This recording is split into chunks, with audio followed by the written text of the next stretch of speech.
Every day, millions of people travel from one place to another. They go to work, school, shops, or visit friends and family. There are many ways to travel, but two of the most common choices are public transport and private cars. Some people strongly prefer one option, while others use both depending on the situation. Each method has its own benefits and problems, so it is important to understand how they are different. Public transport includes buses, trains, trams, and subways. In many cities, these systems are very popular because they can carry a large number of passengers at the same time. This means fewer cars on the road and less traffic. When many people share one vehicle, it also helps reduce air pollution. For this reason, governments often encourage people to use public transport instead of driving. Another advantage of public transport is cost. Tickets are usually much cheaper than the total cost of owning a car. Car owners must pay for fuel, parking, maintenance, and sometimes road fees. Over time, these costs can become very high. Students, workers, and older people often choose buses or trains because they help save money. Public transport can also be practical in busy cities where roads are crowded. Trains and subways often move faster than cars during rush hour because they do not get stuck in traffic jams. Many workers prefer taking the train in the morning because they know exactly how long the trip will take. This makes it easier for them to arrive on time. Another good point is that passengers can relax while traveling. They do not need to focus on driving, so they can read, listen to music, check messages, or even rest. For people who feel tired after work or school, this can be a big advantage. Some people say they feel less stress when they use public transport instead of driving in heavy traffic. However, public transport is not perfect. One common problem is waiting time. People must follow a schedule, and if they miss a bus or train, they may need to wait a long time for the next one. This can be frustrating, especially when they are in a hurry. In smaller towns or rural areas, public transport may not run often, so it is not always a convenient choice. Crowding is another issue. During busy hours, vehicles can be full of passengers, and sometimes there is no place to sit. Standing for a long time can be uncomfortable, especially for older people, children, or people carrying heavy bags. Noise and lack of space can also make the journey less pleasant.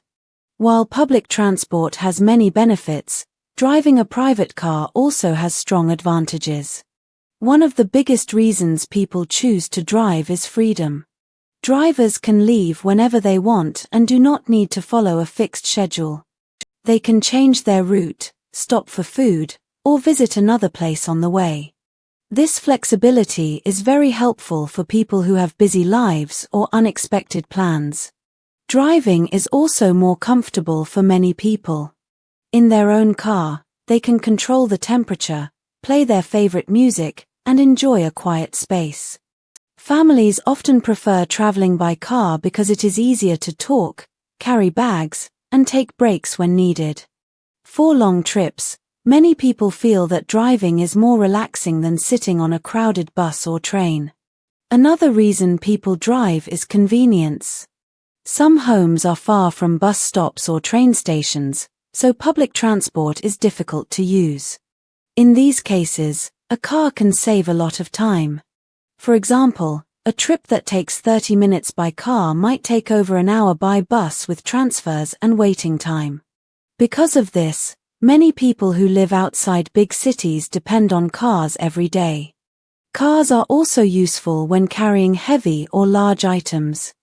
Shopping bags, sports equipment, or work tools can be hard to bring on public transport.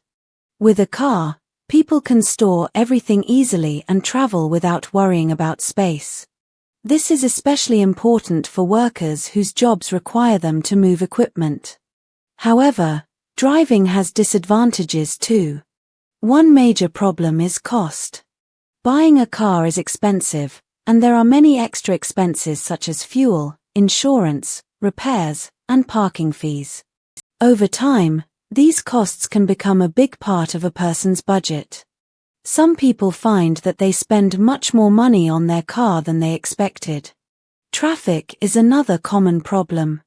In large cities, roads can be very crowded, especially during rush hour. Drivers may spend a long time sitting in traffic, which can be stressful and tiring. They must always pay attention to the road, other cars, and traffic signals, so they cannot relax like passengers on public transport. Parking can also be difficult. In busy areas, finding a parking space may take a long time, and sometimes parking is very expensive. Drivers may need to walk far after parking, which can be inconvenient, especially in bad weather. In the end, both public transport and driving are useful in different situations. Public transport is often cheaper, better for the environment, and less stressful because passengers can relax during the trip.